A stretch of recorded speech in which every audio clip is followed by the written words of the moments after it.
प्राण जाए मगर नाम भूलो मती,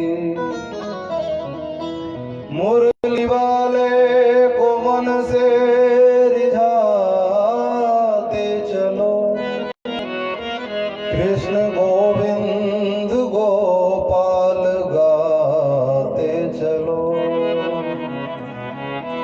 प्रत्येक परिस्थिति में एक रस रहने की आदत डालें।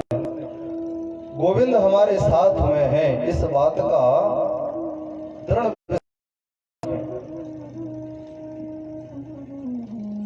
अब महाराज इस बात का निश्चयात्मक अनुभव करें, इससे बड़ी बात जीवन में और हो नहीं सकती। और आज महाराज भगवान के घर में पुत्र उत्पन्न हुआ। रुक्मिणी जी महारानी ने पहले पुत्र को जन्म दिया और उसका नाम है प्रद्युम्न। प्रकृष्टः द्युम्नः प्रकाशः यस्य सः प्रद्युम्नः। जिसके जीवन में सुंदर कर्म का प्रकाश है उसे प्रद्युम्न कहते हैं।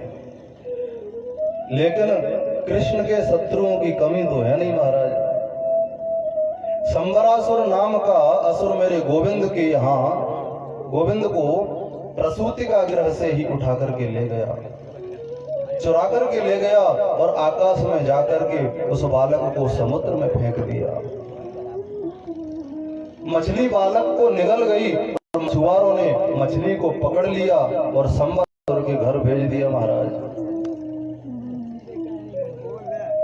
और संबरासुर के घर भोजन बनाने का कार्य करती है रति देवी, जिसने वहां पर अपना नाम विद्यावती बताया है। और महाराज उसने कहा, जब रसोई में वह मछली गई तो भोजन का कार्य करती है विद्यावती, और जैसे ही मछली को काटा उसमें से एक बालक उत्पन्न हुआ और उस बालक को लेकर के विद्यावती महाराज संबरासुर के पास गई और कहा कि महाराज मछली से ये बालक हुआ है, क्या करें इसका। संबरासुर ने कह दिया कि देवी इस बालक का पालन पोषण आप ही करो। अब तो महाराज विद्यावती के कान में संत नारद ने आकर के कह दिया कि देवी और बालक नहीं है, तुम्हारा ही पति है जो तुम्हारी गोद में खेल रहा है। जब भगवान शंकर ने इसको भस्म किया था, भगवान शंकर ने आपको वरदान दिया कि जब द्वापर में कृष्ण अवतार होगा तब कृष्ण के पुत्र के रूप में आपके पति वहां पर आपको प्राप्त हो जाएंगे। जब सेवती सर नयन उघारा, निरकत काम भयों जर छारा। भगवान प्रद्युम्न जी वहां पर गए और बड़े होकर के संबरासुर का वध किया और देवी रति को लेकर के अपने घर आए। तब तक महाराज भगवान श्री कृष्ण के 16,107 विवाह और हो चुके थे। एक तो पहले हो चुका, तब तक 16,107 विवाह और हो चुके थे। एक बात और कहूं, भगवान के 16,108 तो विवाह होकर के पत्नी है, और फिर सबसे बड़ी बात तो यह है कि वो परमात्मा तो सबके पति हैं। 16,108 कोई बड़ी बात नहीं है उनके लिए। वो तो सर्वांतरयामी है, परमात्मा है, और वही सबके सच्चे पति हैं। एक बार मीराबाई वृंदावन में आई और एक आश्रम में पहुंची। महात्मा जी अंदर भजन कर रहे थे और उन महात्मा जी के शिष्य से मीराबाई ने कहा कि जाओ अपने गुरुजी महाराज को बता दो कि कोई भक्त आई है। शिष्य ने जाकर के कहा कि गुरुजी, एक भक्तानी आई हुई है, आपसे मिलना चाहती है। तो गुरुजी ने कह दिया कि जाओ मना कर दो, हम स्त्रियों से नहीं मिलते,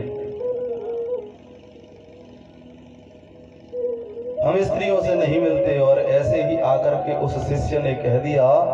तब मीराबाई ने सोचा कि हम तो ये सोच रहे थे कि पूरे संसार में स्त्रियां हैं, पुरुष तो केवल श्री कृष्ण हैं, और आज हमें दूसरा पुरुष मिल गया है देखने के लिए। ये बात सुनी, गुरुजी को जाकर के बताया, और गुरुजी दौड़े दौड़े आए और मीराबाई के चरणों में साष्टांग दंडवत किया, प्रणाम किया कि हे देवी मीराबाई, हमसे भूल हो गई, हमें क्षमा कर दीजिए। हम तो सब स्त्रियां हैं। क्यों? कि वही आत्मा स्त्रियों में होती है और वही आत्मा प्रत्येक है, और आत्मा स्त्रीलिंग शब्द है। आत्मा सब में है, तो संसार में जितने भी प्राणी हैं सभी स्त्री हैं, और सबके सच्चे पति तो केवल श्री कृष्ण है और परमात्मा है। भगवान का दूसरा विवाह भालू की बेटी से हुआ, जाम्बवंत जी की पुत्री जाम्बवती जी, उनके साथ में हुआ। इसलिए महाराज बड़ी उत्सुकता से सुन रहे हैं। बोले गुरुवर, मेरी समझ में नहीं आया, भालू की पुत्री भगवान की पत्नी कैसे बनी? सुखदेव जी कहते हैं, राजन, द्वारिका में एक राजा आए थे जिनका नाम है सत्राजित। सत्राजित महाराज बड़े प्रतापी थे, और उनके पास एक मणि थी, जिस मणि का नाम था स्यमंतक मणि।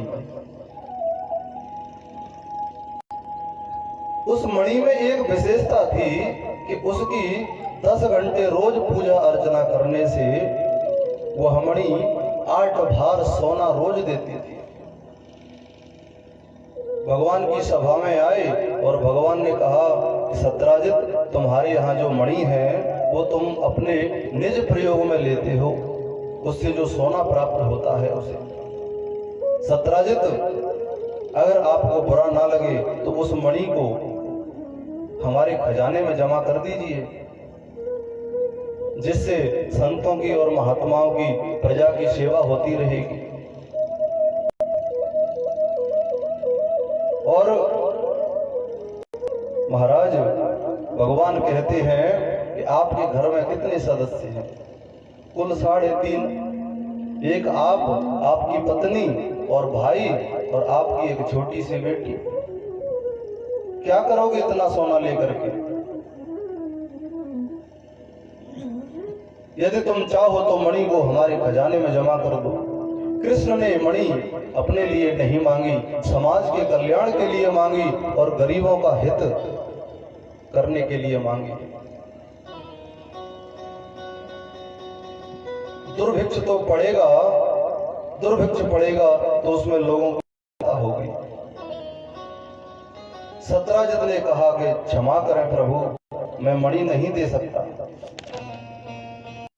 भगवान ने कहा कि आपकी चीज है, हम कह ही तो सकते हैं, आपकी चीज है, देना चाहो तो दे दो, नहीं तो चले जाओ।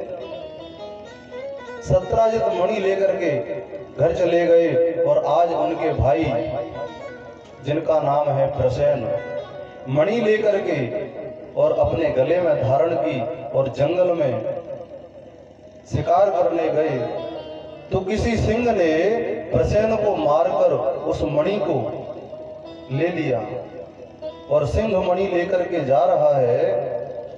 तो महाराज आगे जाम्बवंत जी महाराज ने सिंह को मार करके मणि ले ली, और जाकर के अपनी गुफा में अपनी बेटी जाम्बवती को वह मणि खेलने के लिए दे दी। अब तो महाराज सत्राजित सोचता है कि किसने मेरे भाई को मार के मणि हथिया ली, मणि छीन ली, फिर उसने सोचा कि परसों मुझसे श्री कृष्ण ने कहा था कि मणि को दे दो और मैंने देने से मना कर दिया, तो कृष्ण ने ही मेरे भाई को मार करके मणि चुरा ली, मणि को छीन लिया। इतना कलंक, इतना बड़ा कलंक मेरे गोविंद को लग गया और भगवान को आज रात्रि भर नींद नहीं आई।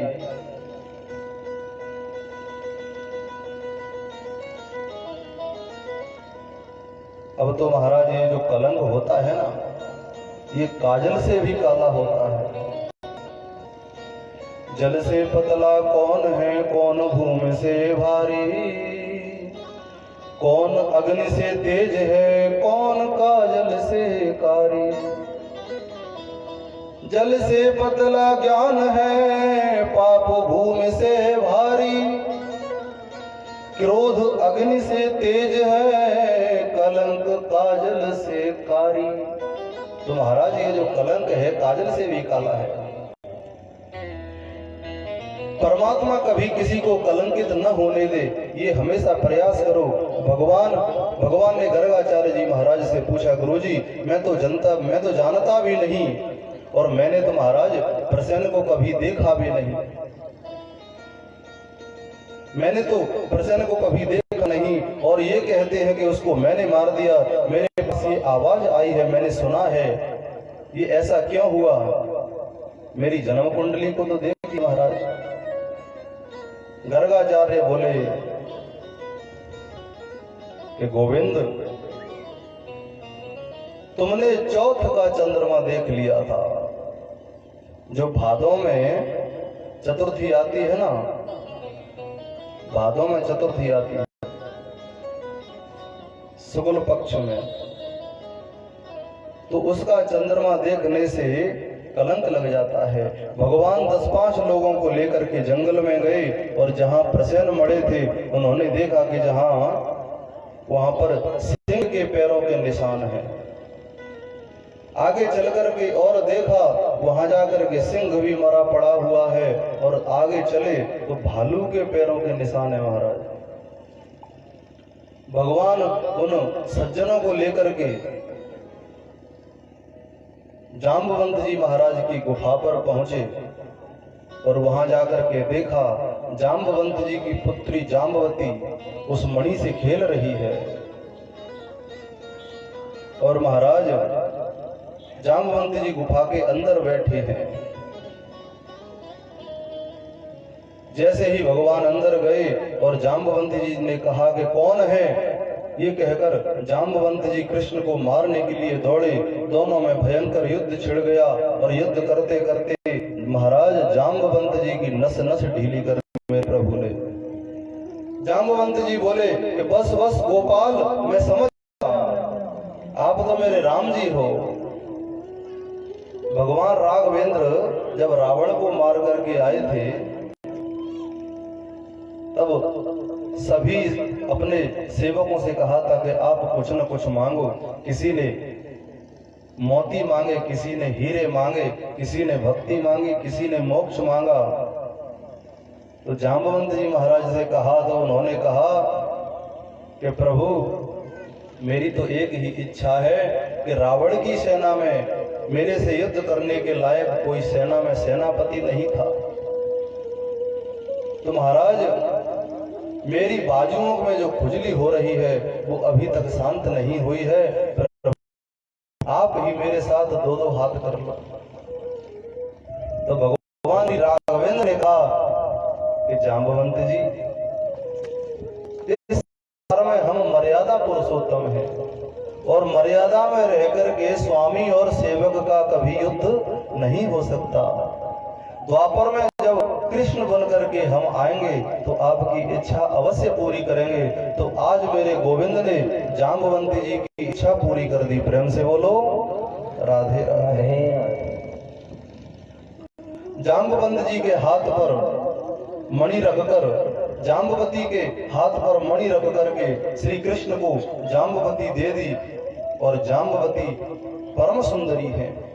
भगवान जाम्बवती को लेकर के आए, सत्राजित को मणि वापस कर दी। अब सत्राजित को रात भर नींद नहीं आई और कहा कि मैंने अपने द्वारिकाधीश को झूठा कलंक लगाया, अब मेरी बदनामी हुई।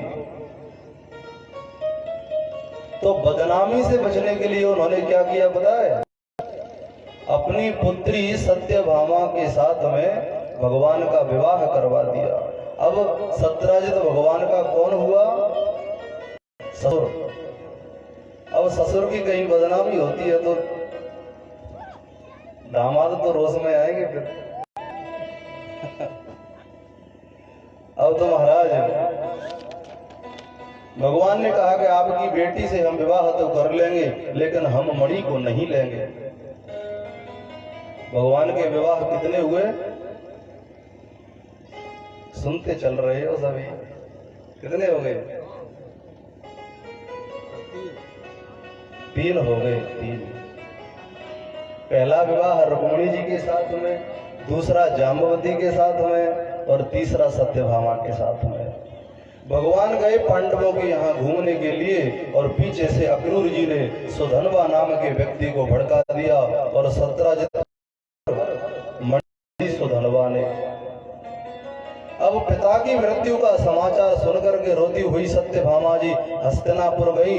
वहां जाकर के भगवान श्री कृष्ण से बोली कि आप यहाँ चौपड़ खेल रहे हैं और वहां पर किसी ने मेरे पिताजी को मार दिया है और मणि ले ली है, और ससुर जी की मृत्यु का समाचार सुनकर के मेरे गोविंद सत्यभामा के गले लग करके रोए। क्यों रोए पता है? क्योंकि उसके पिता सबसे ज्यादा धनवान है, राजा की पुत्री है। अगर उसके दुख को नहीं बटाया तो सत्यभामा जी बुरा माना जाएंगे। इसलिए मेरे गोविंद गले लग करके रोए, और लीला करने में तो मेरे गोविंद सबसे आगे है ही। और महाराज सुखदेव जी कहते हैं सत्यभामा को ऐसा लगा कि भगवान बड़े दुखी हैं, तो सत्यभामा का दुख भी बट गया। लेकिन सुधनवा को मारने के बाद भी भगवान को मणि नहीं मिली। तो बलराम जी बोले कि घर में देखियो तेरे ही पास होगी। कन्हैया जी बोले अच्छा चौथ का चंद्रमा देखा हमने, ये कलंक हमारा पीछा नहीं छोड़ रहा है। श्री अक्रूर जी के पास में वो मणि रखी थी, उनको मिल गई और अक्रूर जी को प्रभु ने दंडित किया। अब दंड क्या दिया? जो 10 घंटे की सेवा है वो कह दी अक्रूर जी से कि अक्रूर जी 10 घंटे सेवा आप करो, और इस मणि से जो 8 भार सोना निकलता है उसे हमारे खजाने में जमा करते रहो। अब तो महाराज भगवान अर्जुन को लेकर के घूमने जा रहे थे वन में। वहां एक सांवली सलोनी नारी को देखा। यमुना के किनारे परम सुंदरी एक स्त्री बैठी है समाधि लगा करके। अर्जुन ने उस स्त्री से पूछा कि आप कौन हैं देवी? नितांत निर्जन वन में आप क्या कर रही हैं? उस स्त्री ने कहा कि मैं सूर्य पुत्री यमराज की बहन यमुना हूं, कालिंदी नाम है मेरा। अहं देवस्य सवितुर्दुहिता पतिमिच्छति, विष्णुं वरेण्यं वरदं तपः परममास्थितः। कालिंदी ने अर्जुन से कहा कि श्री कृष्ण को पति रूप में वर्ण करने के लिए मैं यहाँ पर तपस्या कर रही हूँ। अर्जुन बोले कि देवी आपकी तपस्या सफल हुई, मेरे साथ में ही बैठे हैं।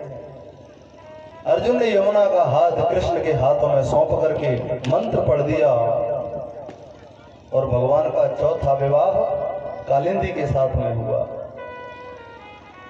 बिंद और अरविंद नाम के 2 भाई हैं, दोनों की परम सुंदरी, दोनों भाइयों की एक बहन है जिसका नाम है मित्रविंदा। भगवान का 5वां विवाह मित्रविंदा के साथ में हुआ, और नग्नजित नाम के राजा हैं, उनके यहाँ बड़े बलशाली बैल, ऐसे पराक्रमी कि मनुष्य से भी ज्यादा बुद्धिमान।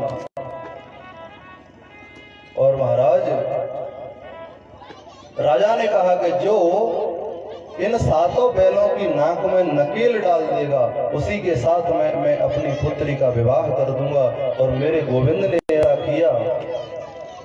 तो महाराज कृष्ण ने ऐसा किया और 6वां विवाह नग्नजिति के साथ में हुआ। एक राजाधिदेवी नाम की पराक्रमी स्त्री है, राज संभालती है। स्वयं राजाधिदेवी की पुत्री का नाम है भद्रा और भगवान का 7वां विवाह भद्रा के साथ में हुआ। और मद्र देश के राजा की बिटिया का नाम है लक्ष्मणा। भगवान का 8वां विवाह लक्ष्मणा के साथ में हुआ। प्रेम से बोलो राधे राधे। अब महाराज एक और पराक्रमी राजा है जिनका नाम है भौमासुर। भूमि से उत्पन्न होने के कारण उनका नाम भौमासुर था। भौमासुर ने अपने बल का दुरुपयोग किया। कभी कभी व्यक्ति धन का दुरुपयोग करता है, कभी कभी व्यक्ति अपने बल का उपयोग करता है।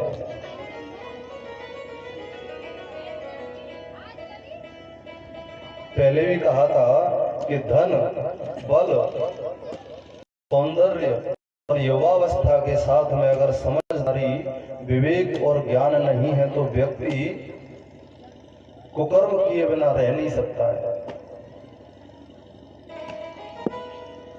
भौमासुर ने अपने बल का दुरुपयोग किया और बड़े बड़े राजघरानों में जाता और वहां से राजकुमारियों का हरण करके ले आता। मन में संकल्प किया था कि जब ये राजकुमारियां 20,000 हो जाएंगी तब एक साथ उनके साथ में विवाह करूंगा। अब उसकी कारागार में 16,100 राजकुमारियां हैं। उसने बंदी बनाया। भगवान के पास सूचना गई और देवताओं ने कहा, क्योंकि देवताओं की माता अदिति के कुंडल और वरुण का छत्र भी उसने चुराया था। भगवान सत्यभामा को लेकर के गए, भौमासुर के पास गए और बड़ा विचित्र युद्ध छिड़ गया भौमासुर के साथ में। भौमासुर आज भगवान श्री कृष्ण के हाथों मारा गया और मेरे प्रभु ने भौमासुर के कारागार से निकाल कर उन राजकुमारियों को देखा तो मेरे गोविंद के नेत्र सजल हो गए और सोचने लगे कि अब ये राजकुमारियां कहां जाएंगी, राजकुमारियां कहां जाएंगी। दुनिया का कोई भी राजकुमार इनसे विवाह नहीं करेगा। अब इन राजकुमारियों के पास 2 मार्ग हैं, या तो गलत रास्ते पर चली जाएं और या फिर अपनी आत्महत्या करें। कोई भी राजकुमार इनको स्वीकार नहीं करेगा। भगवान ने उन राजकुमारियों से कहा कि तुमने मन में कोई, अगर तुम्हारे मन में कोई अन्यथा विचार नहीं है तो मैं आपसे एक बात कहूं,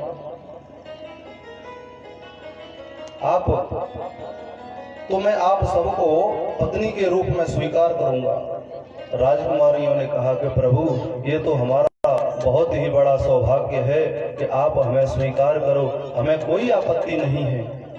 तो मेरे गोविंद ने उन 16,100 राजकुमारियों के साथ में एक ही मुहूर्त में विवाह कर लिया। प्रेम से बोलो राधे राधे। बंद करेंगे बाजा कौन मन चलिए रे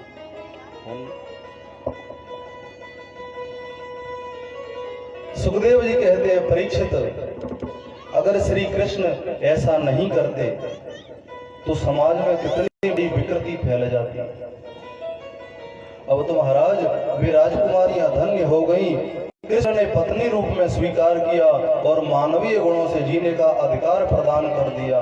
भगवान द्वारिका में आ गए। बड़ा सुंदर परिवार है, बड़ी शांति है। अब ये बताओ कि भगवान के विवाह कितने हो गए? 16,108 पूरे विवाह हो। अब इन जय हो आ जाओ इन्वेट ले तुम। भगवान के 16,108 विवाहों का मतलब क्या है? वेद में 3 कांड होते हैं, ज्ञान कांड, कर्म कांड और उपासना कांड।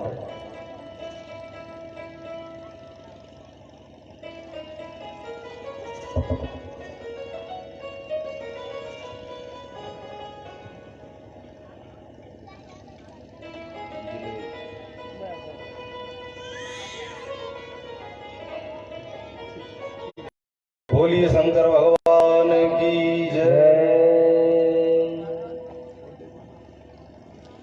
महाराज ज्ञान कांड के 4000 मंत्र और कर्म कांड के 80,000 मंत्र और जो उपासना कांड है उसके 16,000 मंत्र हैं। ये राजकुमारी हैं 16,000, वो उपासना कांड के मंत्र हैं। उपसमीपे आसनम उपासनम, परमात्मा के समीप चले जाना ही उपासना है। 16,000 वेद के जो उपासना कांड के मंत्र हैं वही श्री कृष्ण की 16,000 पत्नियां बन करके आई हैं। वही मंत्र भगवान की 16,000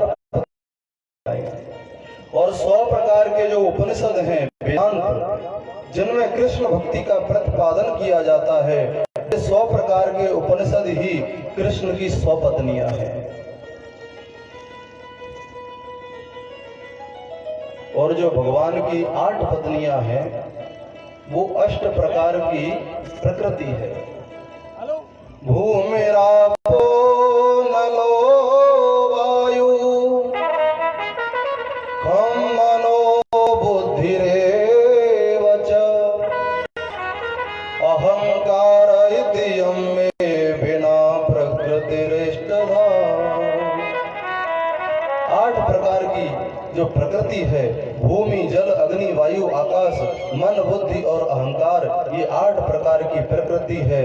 जीव में और ईश्वर में अंतर क्या है? जीव में और ईश्वर में जो अंतर है, जो प्रकृति के बस में रहता है वो जीव होता है, और प्रकृति जिसके बस में रहती है वो परमात्मा होता है। भगवान के पुत्र बड़े सुशील हैं, बड़े पुत्र प्रद्युम्न हैं। और महाराज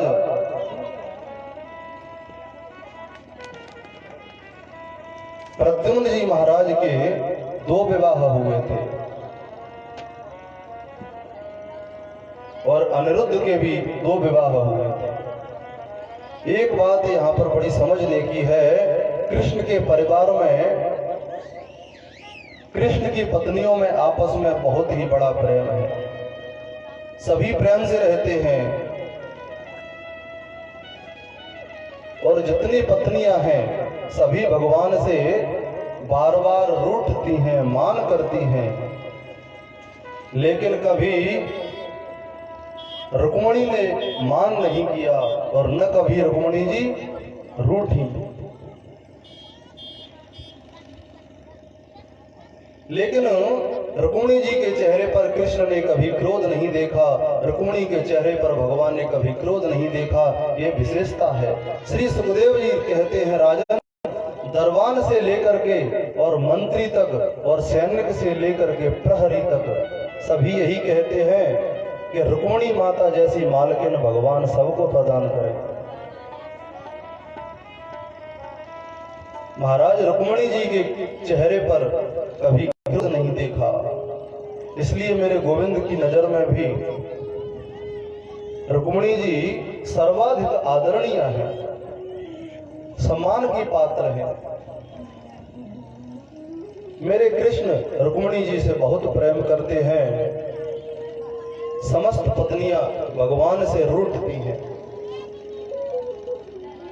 पुराने जमाने में महाराज एक नियम था, लोग जब मकान बनाते थे ना तो रूठने का एक कमरा अलग से बनाया जाता था।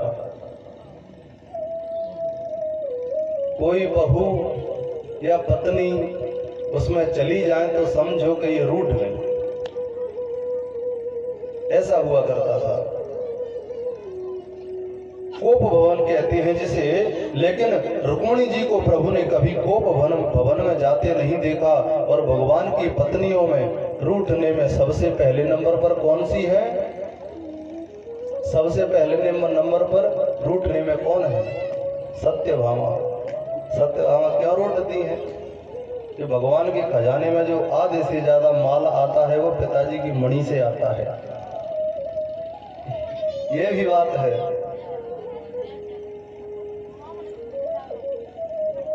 आज भी ऐसा होता है कि कहीं कहीं विवाह होता है ना कन्या का, तो कई कई घर जमाई बन के आ जाते हैं, तो वहां पर जब पत्नी रूठती है तो पति को ही मनाना पड़ता है, क्योंकि उसके पिताजी की संपत्ति पे बैठे हैं। प्रेम से बोलो राधे राधे। अब महाराज इसलिए सत्यभामा जी तो भगवान से रोज ही रूठती हैं, लेकिन रुक्मिणी जी को कभी रूठते नहीं देखा, उनके चेहरे पर क्रोध कभी नहीं आता। प्रभु ने एक दिन सोचा, कितनी महान है रुक्मिणी महारानी, कितने महान विचार हैं उनके, कितने बड़े बड़े रुक्मिणी जी के पुत्र हो गए, पर मैंने देवी जी के मुखारविंद पर क्रोध की एक झलक भी नहीं देखी है। इसीलिए उनके सबसे ज्यादा प्रशंसक हैं। आज मेरे कन्हैया ने सोचा कि कुछ ऐसी अटपटी बात कहूं कि रुक्मिणी जी भी रूठ जाएं। देखूं तो सही इनके मुखारविंद पर क्रोध कैसा लगता है। अब कोई बात कहने की है कि इनको क्रोध दिलाया जाए है? मेरे गोविंद ने रुक्मिणी की ओर देखा। रुक्मिणी बोली, प्रभु आज आप उदास दिखाई दे रहे हैं, क्या बात है? मुझसे कोई गलती हो गई? भगवान ने कहा, कोई खास बात नहीं है, वैसे ही। रुक्मिणी जी ने कहा, नहीं प्रभु, मुझे बताना तो पड़ेगा। आज आपके मुखारविंद पर उदासी क्यों है? क्या मुझसे कोई अपराध हो गया है? मुझसे कोई गलती हो गई है? प्रभु बताइए ना। कृष्ण बोले कि देवी, एक गलती हो तो बताएं। आप तो गलती पर गलती किए जाती हो और फिर कहती हो कि मुझसे कोई गलती हुई है क्या?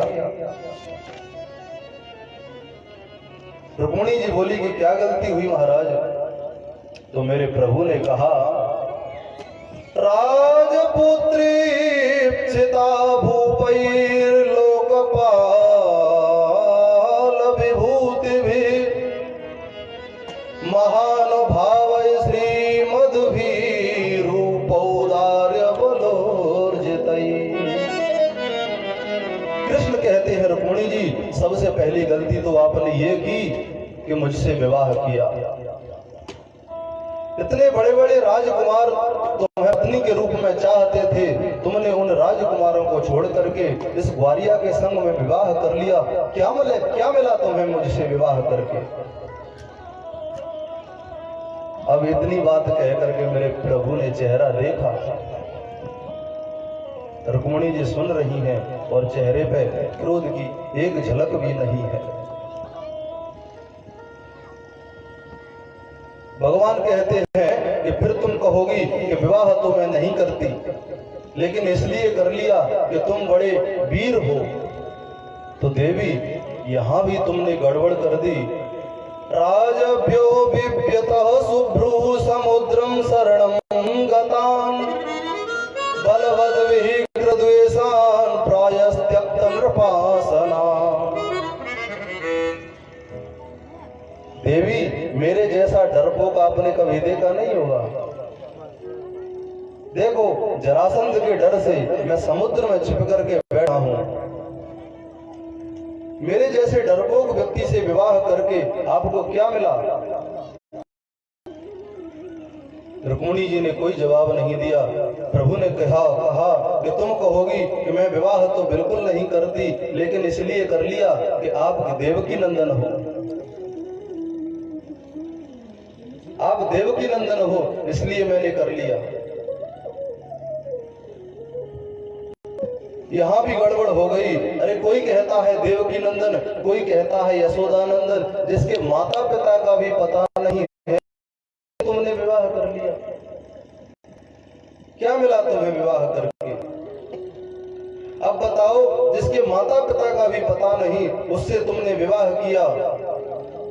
देवी तुम फिर कहोगी कि मैं विवाह तो नहीं करती, लेकिन मैंने विवाह इसलिए कर लिया कि आप बड़े सुंदर हो।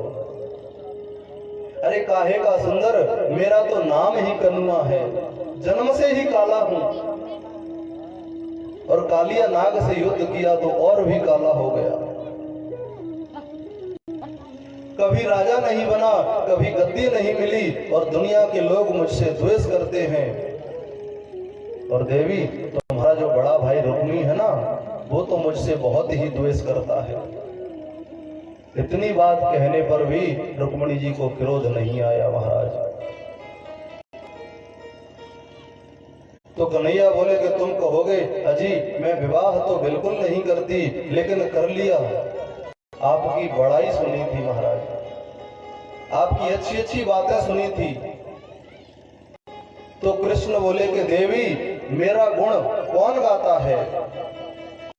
जिनके पास रहने के लिए मकान नहीं होता, जिनके पास पहनने के लिए वस्त्र नहीं होते, खाने के लिए रोटी नहीं होती, वो भिखारी बाबा मेरा कीर्तन करते हैं।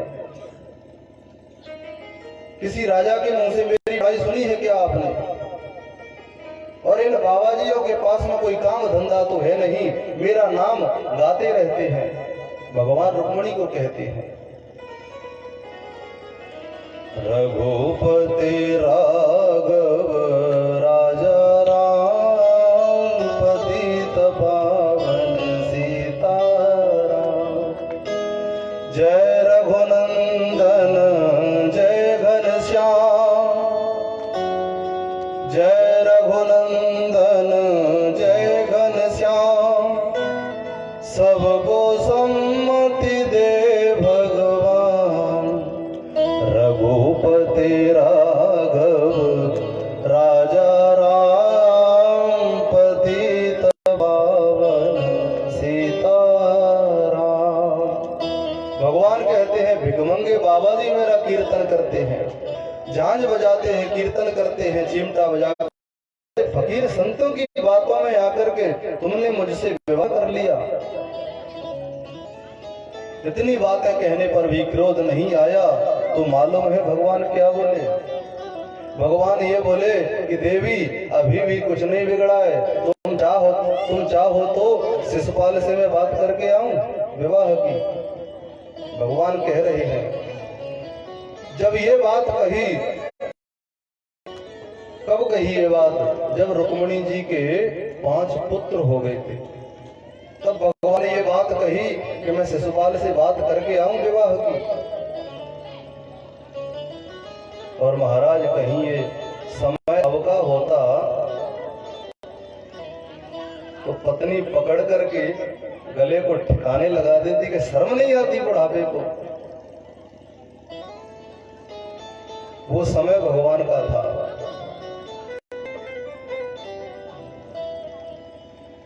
और महाराज ज्यादा कुछ नहीं होता तो सुबह शाम का भोजन तो समाप्त हो ही जाता। लेकिन इतनी बात सुनकर भी रुक्मिणी जी को क्रोध नहीं आया, बेचारी मूर्छित होकर के गिर पड़ी। भगवान ने कहा अरे क्या हुआ? मैंने तो सोचा था कि मुझसे क्रोध में आकर के 2-4 बातें कहेंगी, ये तो भयभीत होकर के मूर्छित हो गई। मेरे कन्हैया ने 4 भुजाएं धारण कर ली, 2 भुजाओं से रुक्मिणी जी को उठाया और एक हाथ से जल का सिंचन कर रहे हैं मुखारविंद पर, और एक हाथ से मेरे गोविंद रुक्मिणी जी का पंखा कर रहे हैं, हवा कर रहे हैं। कुछ समय बाद जब रुक्मिणी जी को होश आया तो मेरे गोपाल बोले कि देवी मामा वैदर्भ्यसूये था जाने त्वां मत्परायणम् त्वत्वच श्रोतुकामेन ज्वेल्याचरित मंगले। मेरे गोविंद के नेत्रों में आंसू आ गए और रुक्मिणी जी से बोले देवी बुरा मत मानना, बचपन से ही थोड़ा विनोदी हूँ, हंसी मजाक करता रहता हूँ, मेरा स्वभाव है ऐसा। इसलिए आपसे पता नहीं मैंने कैसी कैसी अटपटी बातें कह दी। देवी, आपके मुखार बिंद पर कभी मैंने क्रोध नहीं देखा, इसलिए अटपटी बातें कहीं।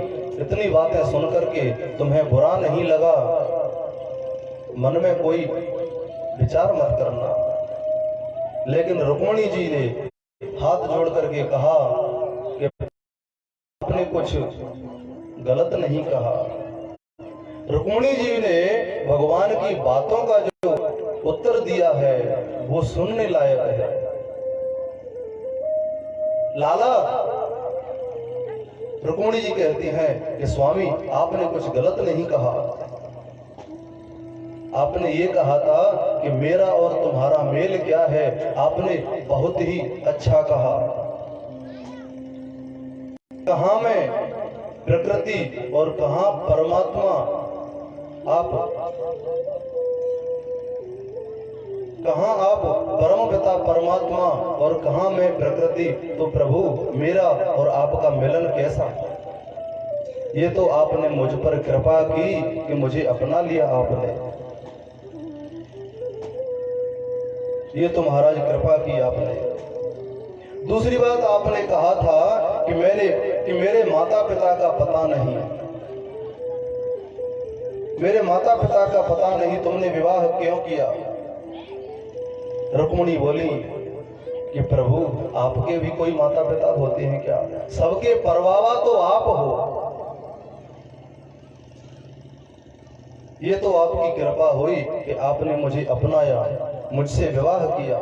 जगत के पिता तो केवल आप हैं, जगत के गुरु, जगत के अधीश्वर तो केवल आप हैं। आपके माता पिता नहीं होते, आप दुनिया को माता पिता मानते हो, तो इसमें मेरा क्या दोष है?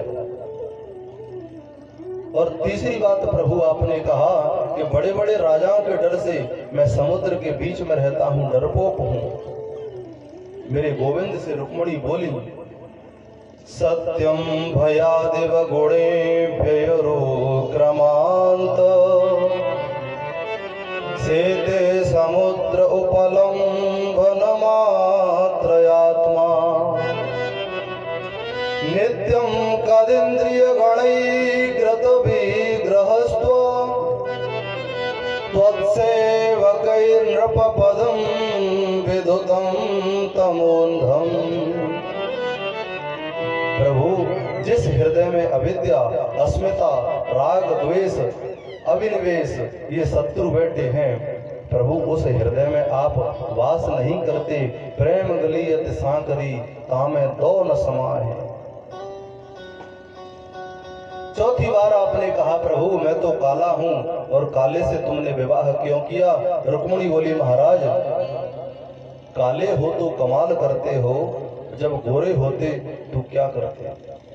ब्रज के कवि ने बड़ी सुंदर बात कही है कि यदि नंदलाल तुम होते लली तो गले कट जाते करुणन के।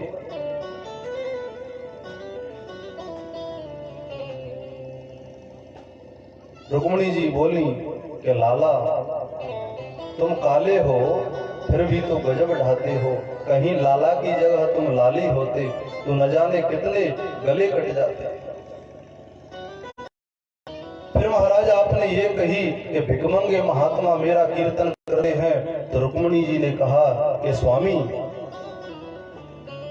मेरे से यदि कोई पूछे कि दुनिया में सबसे बड़ा धनवान कौन है, तो महाराज मैं यही कहूंगी कि दुनिया में सबसे बड़ा धनवान तो वो संत हैं जो आपके नाम का धन कमा करके बैठे हुए हैं, जिनके पास भक्ति का धन है। मीराबाई को जब विरक्ति हुई थी, मीराबाई ने सर्वस्व छोड़ दिया, सारे राजपाट को छोड़ दिया, परिवार को छोड़ा। और किसी ने कहा कि मीराबाई ये सारी चीजें छोड़ करके तुम्हें क्या मिला? मीराबाई बोली कि जब किसी को रत्न मिल जाता है ना, तो फिर वो कांच के टुकड़ों में खेलना पसंद नहीं करता। जो लोग डायमंड के पार की होते हैं उनके सामने ले जाए तो क्या वो हीरे के भाव में उसको ले लेंगे? कभी नहीं लेंगे। मीरा ने कहा, पायो जी मैंने राम रतन धन पायो, पायो जी मैंने राम रतन धन पायो। मीरा जी ने कही कि मेरे पास राम नाम का धन है, मैं सबसे बड़ी दवान हूं। रुक्मिणी जी कहती हैं कि प्रभु संतों के पास आपके नाम का खजाना है, आपके नाम का भंडार है। यदि उन संतों के श्रीमुख से आपके नाम की महिमा को सुन करके मैंने आपको पति बनाया है अपना, और आप इसे मेरी गलती समझते हो, तो मैं संसार की सभी नारियों से यही विनती करूंगी कि मेरे जैसी गलती प्रत्येक स्त्री करे। रुक्मिणी जी कहती हैं कि मेरे जैसी गलती प्रत्येक स्त्री करे, और जिसे गलती से गोविंद मिल जाए, जिस गलती से भगवान मिल जाएं, वो गलती कोई समझदार ही कर सकता है, ना समझ थोड़ी करेगा। रुक्मिणी जी कहती हैं कि गोविंद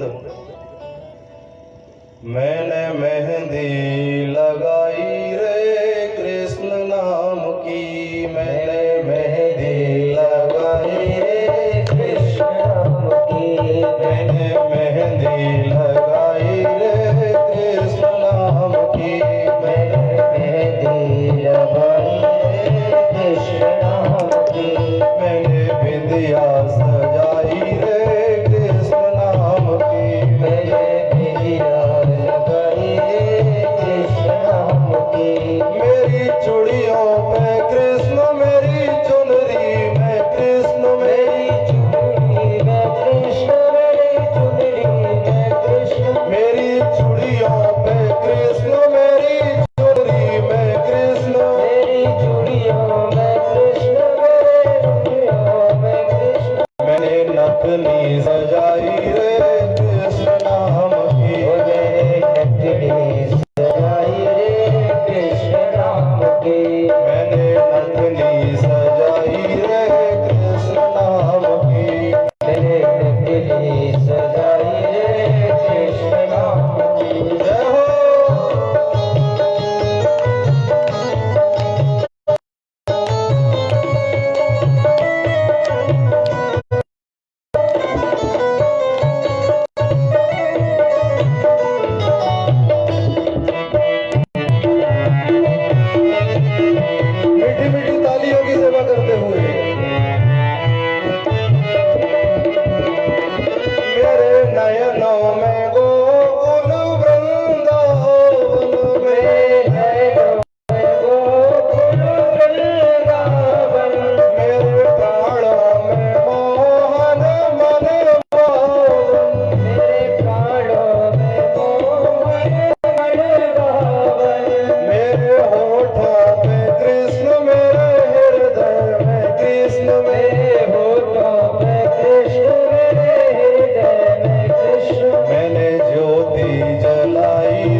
के राधे राधे कहिए।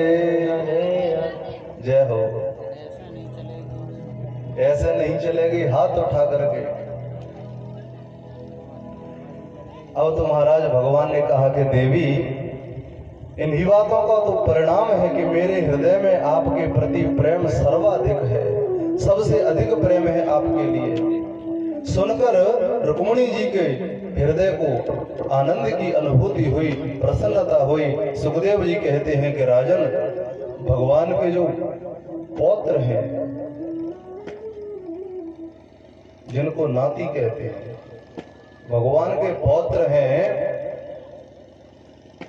अनिरुद्ध जी। इनके भी 2 विवाह हुए हैं महाराज। एक विवाह तो रुक्मी की पोती के संग हुआ और दूसरा विवाह बाणासुर की पुत्री उषा के साथ में हुआ। बाणासुर की पुत्री उषा ने स्वप्न में प्रद्युम्न नंदन अनिरुद्ध जी को देखा। परिणाम यह हुआ कि अपनी सहेली चित्रलेखा, जो बड़ी योगिनी थी, शक्तियों की स्वामिनी थी, तो महाराज आज रात्रि में चित्रलेखा द्वारिका गई और सोते हुए अनिरुद्ध जी को उठा करके ले आई, हरण करके ले आई। अब तो महाराज भगवान को नारद जी के द्वारा पता चला तो बाणासुर को बोले कि हमारा पौत्र हमें लौटा दो। तो महाराज बाणासुर से युद्ध छिड़ गया। अब तो महाराज परिणाम यह हुआ कि बाणासुर की सहायता के लिए भगवान भोलेनाथ आ गए और महाराज कृष्ण और शिवजी में बड़ा भीषण युद्ध हुआ। अंत में सबने भगवान की प्रार्थना की और बाणासुर की पुत्री का विवाह अनिरुद्ध के साथ करके वापस द्वारिका भेज दिया। प्रेम से बोलो राधे राधे। आचार्य सुखदेव जी कहते हैं कि परीक्षित, एक बात विचित्र है जिसे मैं आपको बताना चाहता हूं। आज मेरे कृष्ण के पुत्र की उम्र हो गई 50 वर्ष और कृष्ण के पौत्र की उम्र है 25 वर्ष। तो कृष्ण की उम्र कितनी होनी चाहिए? कम से कम 70-80 तो होनी चाहिए। लेकिन भगवान की उम्र 16 वर्ष है। भगवान कभी 16 वर्ष से ऊपर नहीं होते।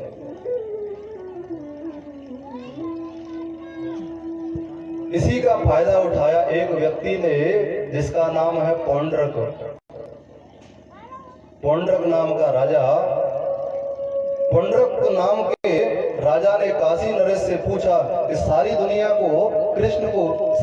कृष्ण को भगवान मानती है, तो महाराज ऐसा क्यों है? तो काशी नरेश बोला कि महाराज ज्यादा जानकारी तो मुझे नहीं है, लेकिन उसके 4 हाथ हैं, सुदर्शन चक्र है, शंख चक्र गदा पद्म है और महाराज एक गरुड़ भी है उसके पास, कृष्ण के पास। तो महाराज बोला यदि मेरे भी 4 हाथ हो जाएं तो मुझे भी लोग भगवान मानने लगेंगे। तो काशी नरेश बोला कि अरे महाराज क्यों नहीं, आप लगा के तो चेक कर लो एक बार। पौंड्रक ने 2 हाथ लकड़ी के लगा लिए और पीतल का सुदर्शन चक्र बनाया। अब पीछे बैटरी बांध ली उसने, बटन दबाता है तो चक्र घूमने लगता है और बटन ऑफ का दबाता है बंद वाला, बंद हो जाता है महाराज।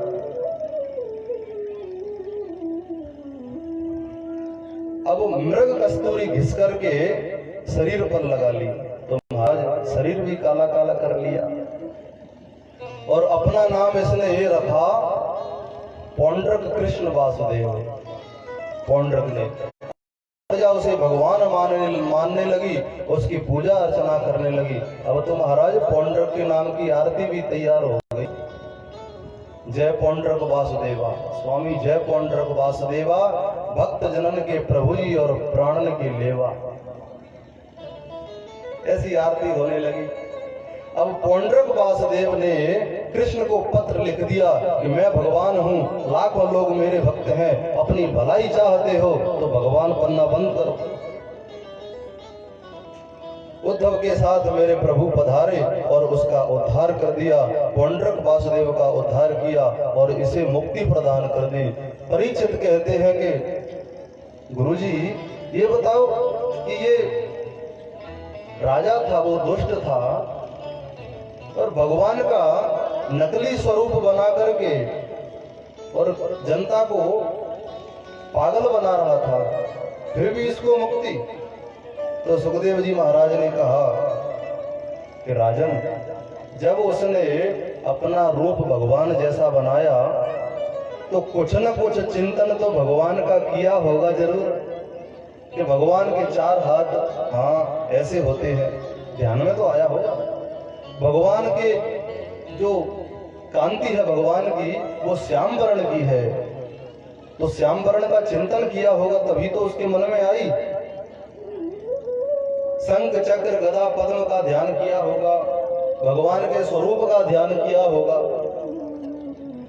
जब ध्यान किया तो भगवान उसके अंदर आ गए और ध्यान करने से वो भक्त की श्रेणी में आ गया। इसलिए मेरे गोविंद ने उसका उद्धार कर दिया। अब तो महाराज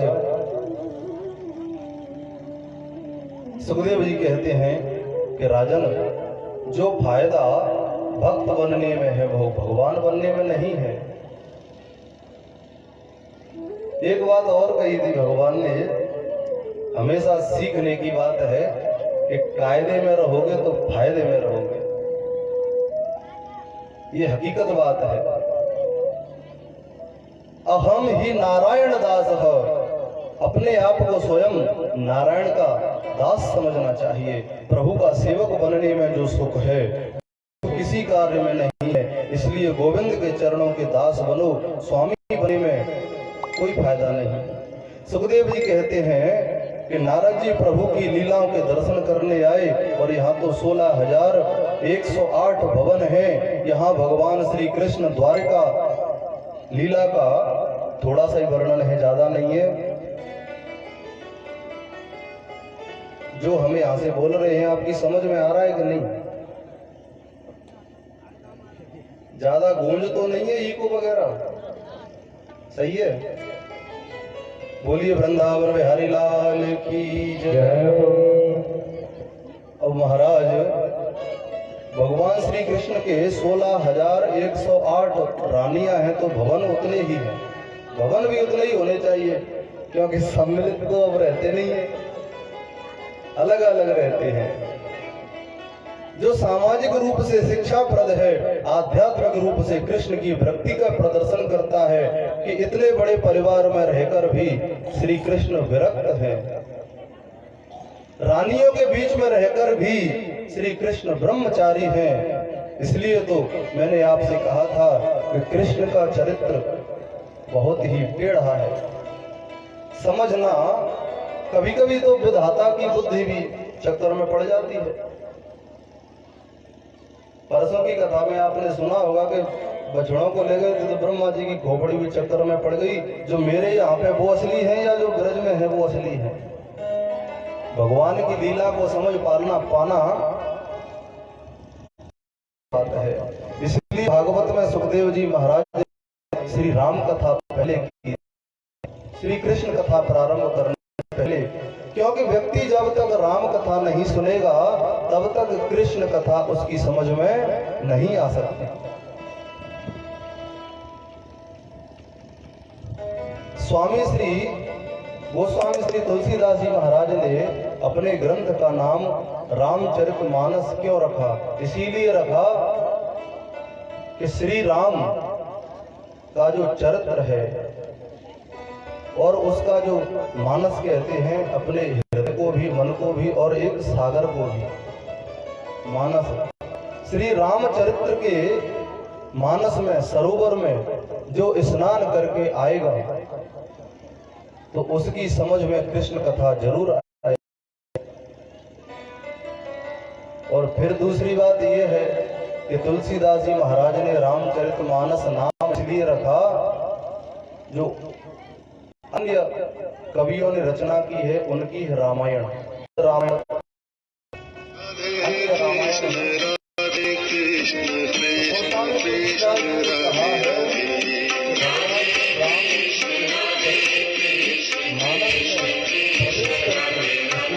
करके शीतलता भी प्राप्त होगी। प्रेम से बोलो राधे राधे। नारद जी ने देखा, महाराज नारद जी ने देखा कि 16,108 भवनों में कृष्ण अलग अलग कार्य करते हुए दिखाई दिए। अब भगवान श्री कृष्ण की पत्नियां हैं 16,108 और प्रत्येक पत्नी से 10-10 पुत्र और एक पुत्री की प्राप्ति हुई है। तो भगवान के पुत्र कितने हुए? भगवान के पुत्र कितने हुए?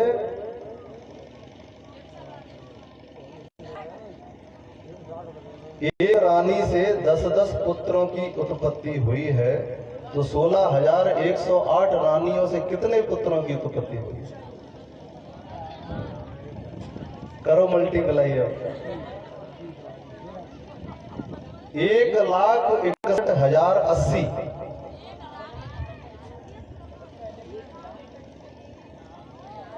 और पुत्रियां कितनी है? एक पुत्री हुई है। 16,108 ही पुत्रियां। प्रेम से बोलो।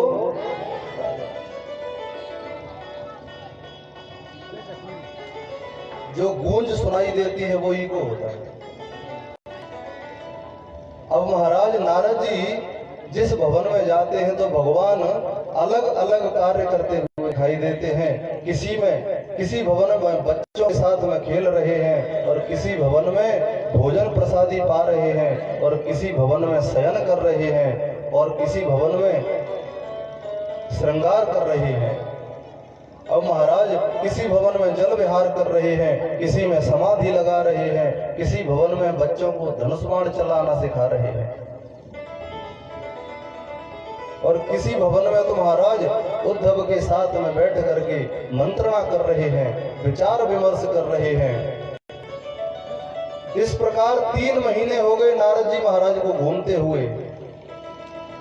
बाबा जी रस्सी लगाई है, काय के काजे लगी है, जवारे से गए ऐसे असले बगल में एक रास्ता पड़ी है तो ये रस्सी के अंदर कौआ में ध्यान दो।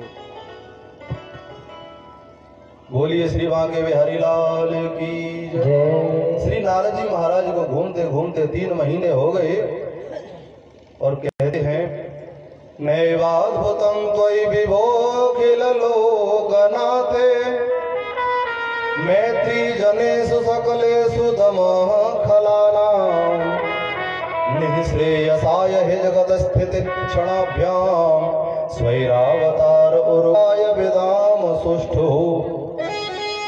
नारद जी प्रणाम करके कहते हैं कि भगवान 16,108 जगह पर अलग अलग क्रिया कर रहे हैं। इसमें कोई आश्चर्य नहीं है, क्योंकि भगवान तो स्वयं सर्वशक्तिमान है, कण कण में निवास रहता है उनका। तो चाहे फिर 16,108 रूप में रहे या करोड़ों रूपों में रहे, वो अनंत है। अब महाराज नारद जी प्रभु के चरित्र का दर्शन करके लौटे तो भगवान ने कहा कि आपका कैसे आना हुआ बताइए। नारद जी ने कहा कि गोपाल, आजकल पांडवों ने एक नई राजधानी बनाई है जिसका नाम है इंद्रप्रस्थ। अब महाराज भारत की राजधानी वही, अब भी कौन सी राजधानी है भारत की? राजधानी है। पहले इसी राजधानी का नाम इंद्रप्रस्थ था। इसी राजधानी का नाम पहले इंद्रप्रस्थ था और विदेशियों ने इसको दिल्ली बना दिया है। कभी पांडवों की राजधानी इंद्रप्रस्थ हुआ करती थी। तो नारद जी महाराज ने कहा कि महाराज पांडव राजसूय यज्ञ करना चाहते हैं और आप वहां पर आइए तो अधिक कृपा होगी। भगवान ने कहा पांडवों से कहना कि मैं जरूर आऊंगा, आप सभी से निवेदन है कि शांति का दान दें। भगवान ने कहा कि नारद जी महाराज आप उनसे कह देना कि मैं अवश्य आऊंगा। नारद जी को प्रभु विदा किया और इतने में ही एक दूत आया और उसने कहा कि प्रभु मैं गया से आया हूं। भगवान बोले कहो क्या बात है, कैसे आए? दूत ने कहा कि मगध के जो राजा हैं जरासंध, उसने 20,000 राजाओं को बंदी बना रखा है महाराज, नरबलि देने के लिए। उन राजाओं ने मुझे आपके पास भेजा है, आप उनकी रक्षा करें प्रभु।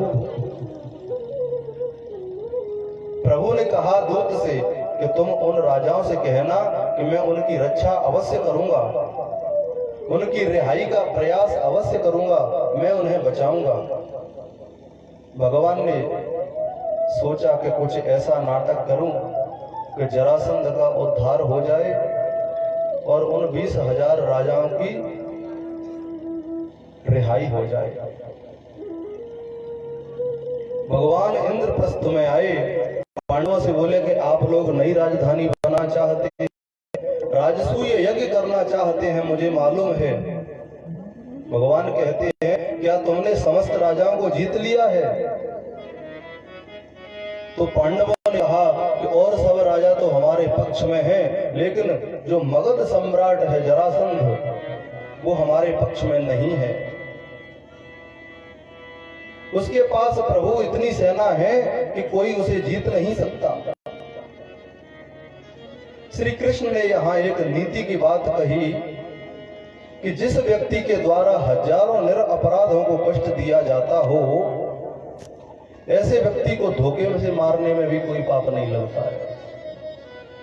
इसलिए प्रभु ने भीमसेन को पंडित बनाया, अर्जुन को भी पंडितों के वस्त्र धारण कराए और भगवान श्री कृष्ण भी स्वयं ब्राह्मण का रूप धारण करके जरासंध के महल में पहुंच गए।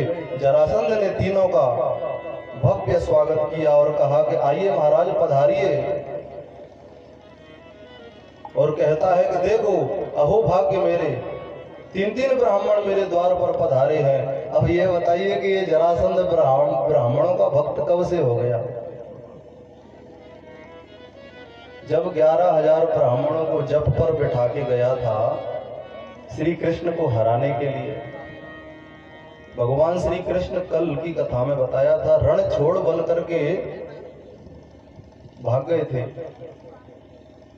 तो जरासंध की जीत हुई थी, इसलिए वो ब्राह्मणों का भक्त हो गया है।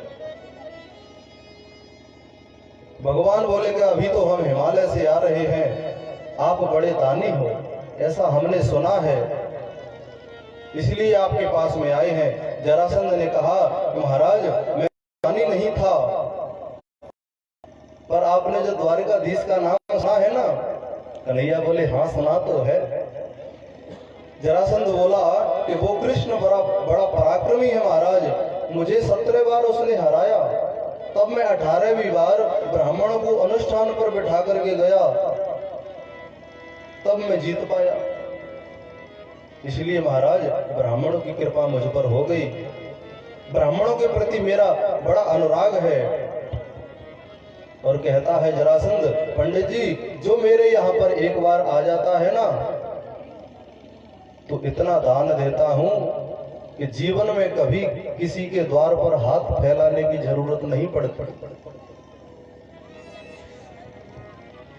3 ब्राह्मण आए हैं मेरे द्वार पर, बोलिए क्या सेवा करूं आपकी, क्या दूं मैं आपको, आप भी अपना परिचय दें। कृष्ण बोले क्या मांगे महाराज? ये बात विशेष है कि कृष्ण की जो पहचान होती है वो कन्हैया की हंसी से होती है, और जैसे ही कन्हैया मुस्कुराते हैं तो पहचान गया वो। अब तो महाराज जैसे ही कन्हैया हंसने लगा तो जरासंध ने कहा कि पंडित जी मैंने आपको कहीं देखा है, याद नहीं आ रही है कि मैंने कहां देखा है आपको। कन्हैया ने कहा महाराज आपके यहाँ तो ब्राह्मण आते ही रहते हैं, उन ब्राह्मणों में हम भी आए होंगे तो देखा होगा आपने कभी। मालूम नहीं है, ठीक है। अब तो कहा तो महाराज आप मांगे, तो मेरे प्रभु ने क्या मांगा? योद्धम नो देहे राजेंद्र द्वंद्व सो यदि मन्यसे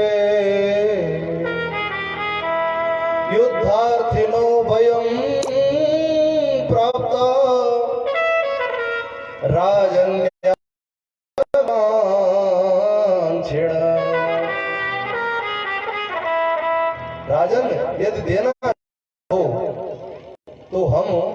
तो यही दे दो कि हम तीनों में से किसी से भी आप युद्ध कर लो।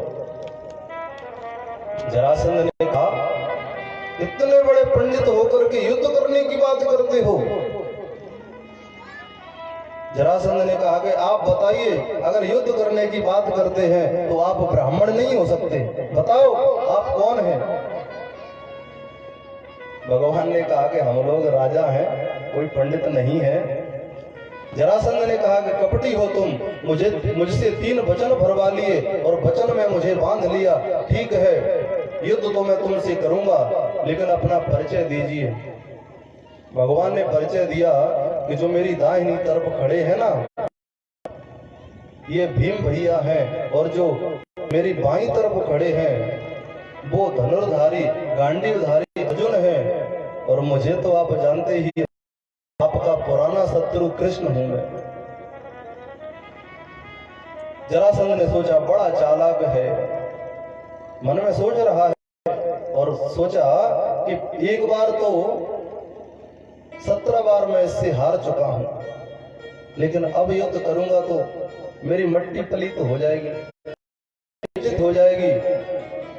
तो जरासंध ने कहा कि सुनो कन्हैया, आप मेरे से हार चुके हो, भाग चुके हो, इसलिए मैं हारे हुए व्यक्ति से युद्ध नहीं करता। लेकिन भगवान ने 17 बार हराया, उसकी याद ही नहीं आई। भगवान को भी रिजेक्ट कर दिया कि मैं तुमसे युद्ध नहीं करूंगा। फिर जरासंध ने कहा, और ये अर्जुन दुबला पतला है, ये क्या मेरे से युद्ध करेगा, ये भी कैंसिल। और भीम भैया की तरफ देखा तो कहा कि हाँ, इनमें थोड़ी जान है, ये मेरी बराबरी की टक्कर के हैं, इनसे मैं युद्ध करूंगा। अयम वया वयसा तुल्यो नाति सद्दो न मे समः अर्जुनो न भवेद्योधा भीम बलो मम। जरासंध कहता है कि भीम मेरे लायक है। अब महाराज, अभिमान के महाराज, भीम का सीना चौड़ा हो गया। देखो, ज्यादा खाने वाला कहते थे, हमें भोजन भट्ट कहते थे, आज इसने युद्ध के लिए हमें ही पसंद किया है, तुम दोनों को रिजेक्ट कर दिया। अब तो महाराज कृष्ण बोले अर्जुन से कि देखो भीम दादा के चेहरे को। अब तो महाराज भीम और जरासंध का युद्ध शुरू हुआ। कई दिन हो गए युद्ध करते करते, लेकिन दिन भर युद्ध होता और रात्रि में विश्राम करते।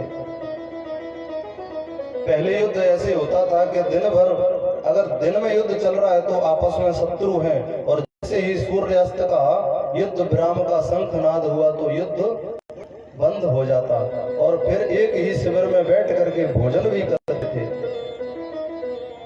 जब सूर्योदय होगा तब फिर युद्ध करेंगे। अब महाराज युद्ध करते करते रात्रि के अर्ध प्रहर में भीमसेन भैया आए और बोले कि कन्हैया, ये आदमी पहाड़ के जैसा कठोर है, मेरी नस नस ढीली हो गई, इसके पराक्रम का पता नहीं है। भगवान ने कहा कि पसंद भी तो तुम्हें ही किया है, अब लड़ो, भुगतो। भगवान ने, भीम भैया ने कहा कि अगर आप नहीं भागे तो मैं आज रात्रि में भाग जाऊंगा यहाँ से। भगवान ने कहा कि भीम, तुम युद्ध करते हो तो तुम अभिमान में आकर के युद्ध करते हो, कल युद्ध करना तो मेरी तरफ देख करके युद्ध करना। अब दूसरे दिन जैसे ही युद्ध प्रारंभ हुआ और भीम ने देखा, भगवान ने तिनका चीर करके इशारा कर दिया और दोनों तरफ फेंक दिया, तो भीमसेन ने भी जरासंध के 2 टुकड़े करके दोनों तरफ फेंक दिया और भीम का उद्धार करवा दिया। माफ करना जी, जरासंध का उद्धार करवा दिया। प्रेम से बोलो राधे राधे। पानी नहीं मिला आज।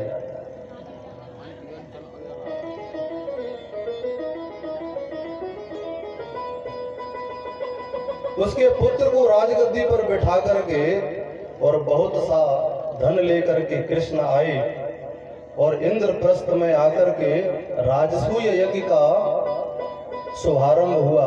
यज्ञ के शुभारंभ में एक प्रश्न होता है कि यज्ञ में सबसे पहले पूजा किसकी की जाएगा? क्या हो गया महाराज? सबसे पहले यज्ञ में यही प्रश्न हुआ, पहले पूजा किसकी की जाए?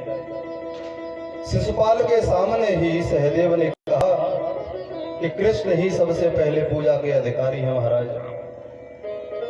शिशुपाल ने 101 गाली देकर के भगवान को बुरा भला कहा और भगवान के हाथ से सुदर्शन निकला और शिशुपाल का उद्धार हुआ। प्रेम से बोलो राधे राधे राधे। ये प्रसंग पहले नारद जी युधिष्ठिर को सुना चुके हैं। 7वें स्कंध में यज्ञ का शुभारंभ हुआ। देखिए, यज्ञ कैसा भी हो, भगवत ज्ञान यज्ञ हो, चाहे नारायण यज्ञ हो, चाहे रुद्र महायज्ञ हो, यज्ञ कैसा भी हो, यज्ञ में सहयोग सभी को करना चाहिए। महाराज उस यज्ञ में अलग अलग समितियां बन गई। भगवान ने कहा कि सब एक एक काम बांट लो यज्ञ में। यज्ञ में सबसे महत्वपूर्ण एक चीज होती है दान का भंडार। जो दान है, कृष्ण ने दान का भंडार किसको सौंपा था? दुर्योधन को। दुर्योधन के हाथ में एक ऐसी रेखा है कि जितना देगा उतना ही बढ़ेगा। अब दुर्योधन के शत्रु कौन है? पांडव। भगवान ने इन्हीं के खजाने का मालिक बना दिया तो बैर भाव से और ज्यादा दान करेगा, लौटाएगा। तो भगवान ने सोचा कि जितना ज्यादा लौटाएगा उतना ही ज्यादा बढ़ेगा। अब तो महाराज दुर्योधन को खजाने का मालिक बना दिया।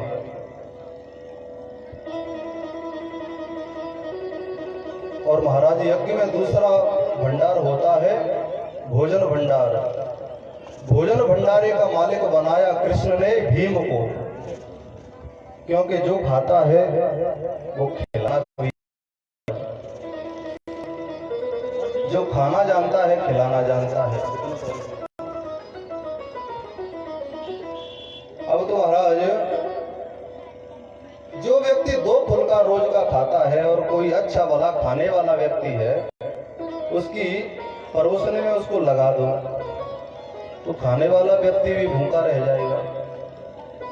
तो महाराज जो खाना जानता है वो खिलाना भी जानता है। और भंडारे में एक बड़ी कुशलता होती है परोसने में। तो महाराज भोजन परोसने में सभी निपुण नहीं हो सकते, इसीलिए प्रभु ने भोजन परोसने का कार्य द्रौपदी को सौंप दिया। द्रौपदी कहाँ की थी? द्रौपदी जी पांचाल की थी। पांचाल नरेश का नाम था द्रुपद, इसलिए उनको द्रौपदी कहते हैं। और पांचाल की होने के कारण उस द्रौपदी को पांचाली कहते हैं। लेकिन द्रौपदी का असली नाम क्या था?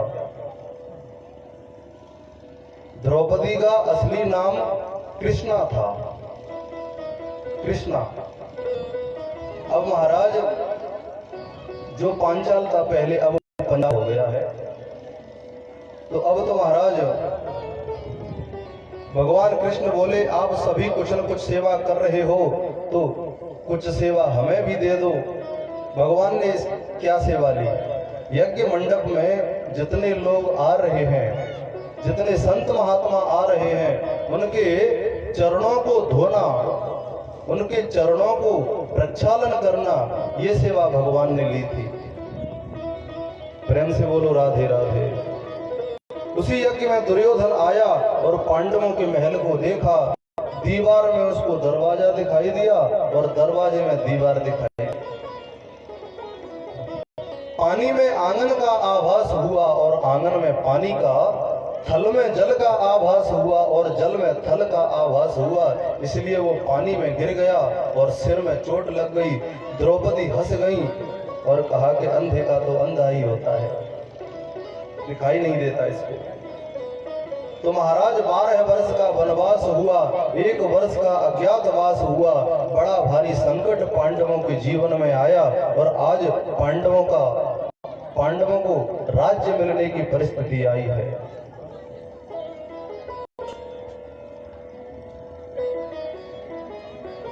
ऐसे नहीं, दूरी बना के रखो।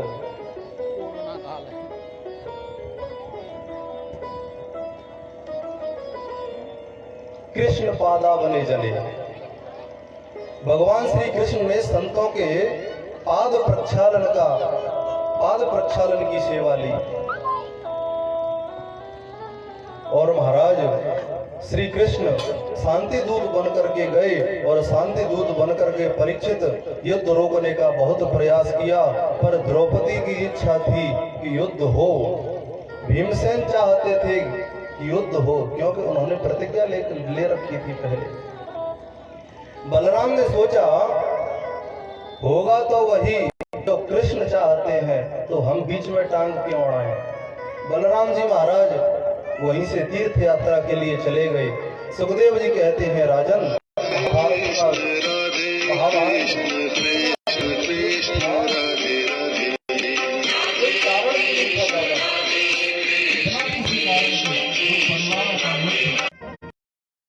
उनको विजय मिली, मेरे गोविंद गोलोक धाम चले गए और उसके बाद तुम्हारा जन्म हुआ। सुखदेव जी कहते हैं परीक्षित, उसके बाद में तुमने ऋषि के गले में मरा हुआ सांप डाल दिया और इसके लिए तुम्हें 7 दिन में मरने का श्राप मिला और मैं तुम्हें कथा सुनाने आ गया। पहले दिन की कथा को सुखदेव जी महाराज ने 7वें दिवस की कथा से जोड़ दिया। परीक्षित, एक ही बात है कि गोविंद से मिलने की कामना मन में हो जाए तो इससे बड़ी बात और क्या हो सकती है। मन की डोर गोविंद के चरणों से जोड़ो, लेकिन मन की डोर गोविंद के चरणों से जुड़ेगी कैसे। सुखदेव जी कहते हैं भगवान का कीर्तन करने से, नाम जप करने से गोविंद के चरणों में मन की डोर जुड़ जाती है। सुखदेव जी महाराज कहते हैं परीक्षित, मैं तुम्हें एक सुंदर सा प्रसंग कहता हूं, ध्यान दे करके सुने। कृष्ण जैसा करुणा का सागर कौन हो सकता है। कृष्ण के एक बचपन के सखा हैं जिनका नाम है सुदामा। जाओ, बचपन के सखा हैं जिनका नाम है सुदामा। आइए सुदामा जी महाराज के बारे में चर्चा करते हैं। सुदामा जी का जीवन क्या है। सुदामा जी के बारे में लोगों के मन में एक बहुत बड़ी भ्रांति है। शास्त्र में कुछ लिखा है और कहते कुछ है। जब हम वृंदावन गए थे 2007 में, तब पूर्व मध्यमा प्रथम 9th क्लास की जो बुक थी, पुस्तक, उसमें सुदामा चरित्र आया था। तो उसमें क्या लिखा था कि सुदामा घर घर भीख मांगते थे, घर में फूटी कोई नहीं थी और घर घर से भिक्षा लेकर के आते थे। लेकिन भागवत में श्री सुखदेव जी महाराज ने सुदामा को एक जगह भी भिखारी शब्द नहीं कहा है। एक जगह भी भिखमंगा नहीं कहा है। कृष्णस्यासीत् सखा कश्चित् ब्राह्मणो ब्रह्मवेत्तम विरक्त इंद्रियार्थेषु प्रशांतात्मा जितेन्द्रिय। जीवन से विरक्त थे, इंद्रियों में सुदामा की विरक्ति है, सुदामा का प्रशांत मन है और जितेंद्रिय है। सुदामा जी महाराज परम जितेंद्रिय हैं। सुदामा जी ने जीवन में एक बार भी भिक्षा नहीं मांगी, और भिक्षा मांगी हो ऐसा किसी शास्त्र में नहीं लिखा है। जो हमारी पूर्व मध्यमा प्रथम की पुस्तक थी उसमें लिखा था, एक लाइन है कि औरन को धन चाहिए बावरी, ब्राह्मण को धन केवल भिक्षा, ऐसा लिखा था उसमें। और भागवत में लिखा है कि ब्राह्मण यदि भिक्षा मांगता है तो उसकी ब्राह्मणता नष्ट हो जाती है। ब्राह्मण को कभी भिक्षाटन नहीं करना चाहिए, भीख मांगने का अधिकार नहीं है। और तीसरी बात, एक जगह भी भागवत में सुखदेव जी ने सुदामा को दरिद्र नहीं कहा, और सुदामा जी के लिए दरिद्र शब्द का भी प्रयोग नहीं किया है। लेकिन मैं समझता हूं कि जितने सुंदर विशेषण श्री सुदामा जी के लिए सुखदेव जी महाराज ने प्रयुक्त किए, उतने अच्छे शब्द किसी संत ने प्रयोग नहीं किए। महाराज सुदामा जी के घर में सुबह खाएं तो शाम के लिए अन्न नहीं है, और शाम को खाएं तो सुबह के लिए अन्न नहीं है। लेकिन सुदामा दरिद्र हैं, ये बात बहुत ही गलत है। प्रेम से बोलो राधे राधे। गरीब होना एक अलग बात है और दरिद्र होना एक अलग बात है। कोई व्यक्ति अरबपति है तो उसको हम दरिद्र कह सकते हैं, लेकिन गरीब को दरिद्र नहीं कह सकते। दरिद्र किसे कहते हैं? दरिद्रयो वस्तु असंतुष्टो, जो असंतुष्ट है वही दरिद्र है। जब आवे संतोष धन सब धन धूर समान। संतोष रूपी धन जिसके जीवन में आ जाता है तो महाराज फिर वो दरिद्र नहीं कहलाता। एक बहुत ही बड़े विद्वान संत थे। महाराज मार्ग में जा रहे थे और पीछे से किसी राजा की सवारी आ रही थी, और आगे सैनिक चल रहे थे और कहा कि फलाने ठिकाने राजा की सवारी आ रही है, आप रास्ता खाली कर दो। तो महात्मा ने पूछा कि ये राजा की सवारी कहां जा रही है? कि महाराज पूर्व देश के राजा ने पश्चिम देश के राजा पर चढ़ाई कर दी है और उसको जीत करके उसके राज्य को अपने राज्य में मिलाना चाहते हैं और अपने राज्य को बड़ा करना चाहते हैं। संत महाराज के कमंडल में एक खोटा सिक्का पड़ा था। सोचा था कि किसी दरिद्र को दूंगा इसको, और महात्मा ने मन में सोचा कि आज मुझे दरिद्र मिल गया है, आज मुझे दरिद्र मिल गया है। और महात्मा जी ने कहा कि सैनिक अपने राजा से कहो कि हमारे पास में आए। और जैसे ही राजा आया, राजा ने कहा कि महाराज प्रणाम करता हूं, क्या बात है? महाराज ने कहा कि हमारे सामने हाथ फैलाओ। और जैसे ही उस राजा ने हाथ फैलाए, उस महात्मा ने एक खोटा सिक्का अपने कमंडल से निकाला और उस राजा के हाथों में डाल दिया। राजा ने कहा महाराज क्या करते हो? महात्मा कहते हैं महाराज राजन, मैंने अच्छा किया, मेरी प्रतिज्ञा थी कि जीवन में कोई दरिद्र मिलेगा तो उसे ये खोटा सिक्का दूंगा। तो राजा ने कहा कि मैं दरिद्र कैसे हुआ? तो महात्मा कहते हैं कि तुम्हारे पास इतनी संपत्ति होते हुए भी, राज्य होते हुए भी दूसरे राजा को परास्त करके उसके राज को हथियाना चाहते हो, तो तुमसे बड़ा दरिद्र कौन हो सकता है? महाराज वो राजा वहीं से लौट गया। संत की बातों से ज्ञान हो गया। भयंकर गरीबी है सुदामा के जीवन में, लेकिन मांगते से नहीं है। जो सत्संग में आ जाए उसे मांगना नहीं कहते। सत्यनारायण की कथा करने जा रहे हैं, दक्षिणा में जो मिल जाए उसे मांगना नहीं कहते। भगवान का कीर्तन कर रहे हैं, भजन करते हैं, उसमें कुछ दान दक्षिणा आ जाती है, उसे मांगना नहीं कहते हैं। और उसी से सुदामा जी अपने घर का भार उठाते हैं, अपने बच्चों का पालन पोषण करते हैं। और कभी कभी नहीं आता तो फल खा करके दिन निकाल देते हैं, और वो भी नहीं मिलते तो पता है क्या करते हैं? खेत कटने के बाद में खेत में जो अन्न के दाने गिर जाते हैं, उन दानों को बीन करके लाते, धोते, सुखाते, पीसते, फिर फुलका बना करके भगवान का भोग लगाते और स्वयं प्रसाद पाते। उसे कहते हैं सिलौंच वृत्ति। सिलौंच वृत्ति से अपना पालन पोषण करते थे। और महाराज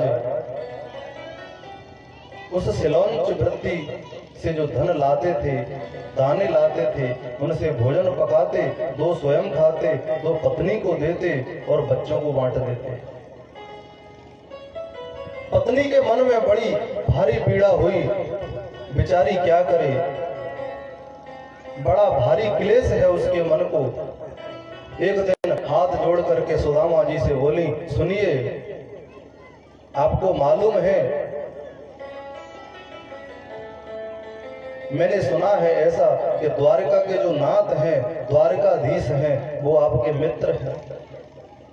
सुदामा जी ने कहा कि देवी, ये बात सत्य है कि द्वारकाधीश मेरे मित्र हैं, बचपन के मित्र हैं। सुदामा जी के नेत्र सजल हो गए और अपनी पत्नी से बोले कि देवी, आज तुमने कितनी पुरानी बात याद दिला दी।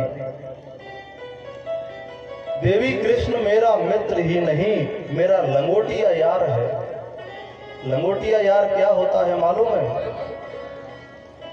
एक साथ स्कूल में पढ़े, एक साथ खेले, एक साथ खाए, बरसों साथ में रहे, एक दूसरे के भाव का, स्वभाव का, व्यवहार का, शिष्टाचार का, संस्कार का सब पता रहता है, वो होते हैं लंगोटिया यार।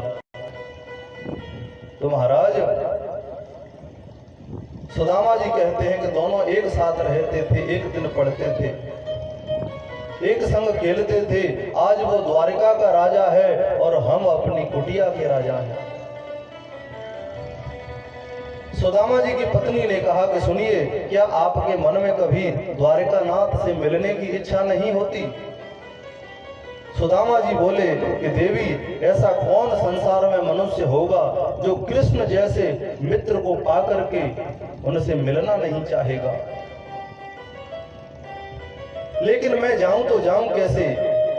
घर में खाने को कुछ भी नहीं है और मैं कभी किसी मांगता नहीं हूं। इसलिए जब मुझे कृष्ण से मिलना होता है तो आंख बंद करके उसका ध्यान करता हूं और उससे मिल लेता हूं, दर्शन कर लेता हूं। पत्नी ने सोचा कि तब तो हो गया कल्याण महाराज। जब तक ये शरीर से मिलने नहीं जाएंगे तब तक हमारी गरीबी दूर कैसे होगी? जब तक शरीर से मिलने नहीं जाएंगे तब तक उनको पता कैसे चलेगा कि हम गरीब हैं? मेरे पति को कृष्ण देखेंगे तो